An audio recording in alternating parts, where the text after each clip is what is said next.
So, hey, Stacy, what's happening?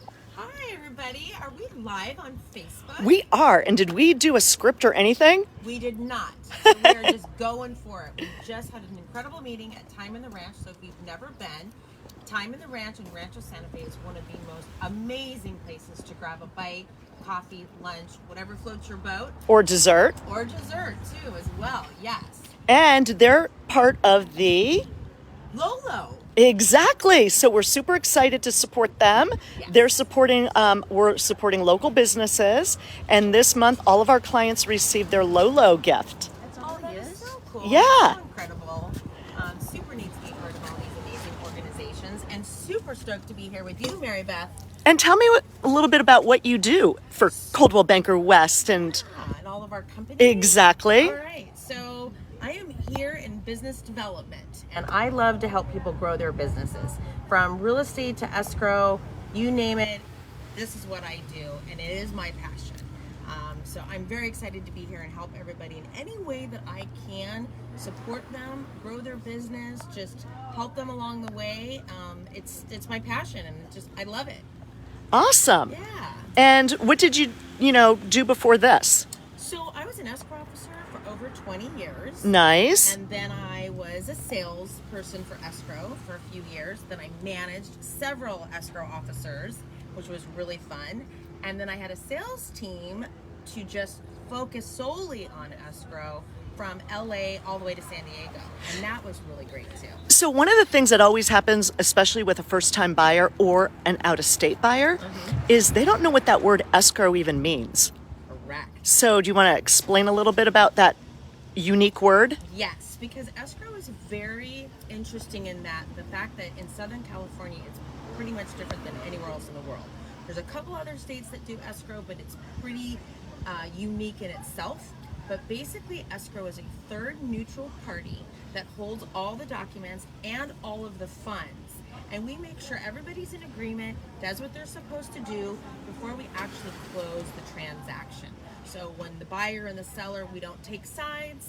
We listen to them both. We only act on mutually agreed upon instructions. So we're very neutral, like Switzerland, as they say. Right? I love it. I wonder why it wasn't called that instead of escrow. And the other thing about escrow is we always say, when we close escrow. So people always think, when we close escrow, we get the house. But isn't there a couple extra steps that have to happen? Yes.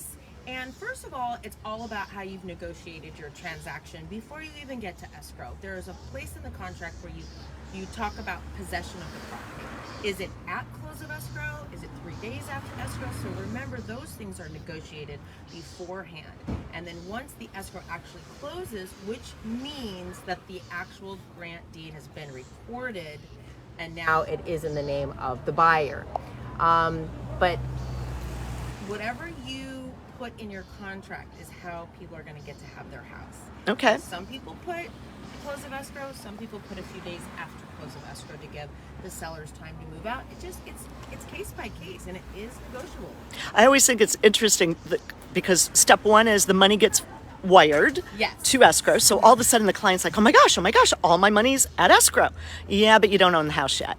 No. Because the title company then gets wired the funds, correct? Yes, correct. And they physically have to walk it to the county assessor's office and get that name stamped on the grant deed. That is absolutely accurate. And it is a process. And I love teaching escrow because even the most successful realtors that have been in the business for 30, 40 years, they still sometimes need to be reminded, remember, this is how it goes, and this is what we're going to do. And watch out for a holiday. Yes. We can't close. I know some brokers that have been in the business for so long, and I'll say, hey, don't forget, President's Day is coming up. Make sure you're not putting that day down on your contract as a close of escrow. And they're like, wait, what? Who's closed? When? You're closed? What do you mean you're closed? Because realtors don't close.